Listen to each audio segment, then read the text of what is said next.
I'm Charlie. My faith cost me my life, but now I stand forever in glory with those who also stood firm. So at this time, I'd like to introduce you to some of my brothers and new friends. My name is Paul, and I was beheaded for the gospel of Jesus Christ.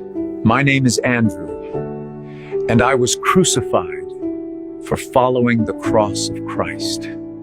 My name is Stephen, and I was stoned for proclaiming Christ as Lord. My name is Peter, and I was crucified for my faith in Jesus. My brothers and sisters, root yourself in a Bible-believing church. Pray for your enemies, for our battle is spiritual. It's time to awaken your faith. Rise up, speak truth without fear, and overwhelm the world with Jesus.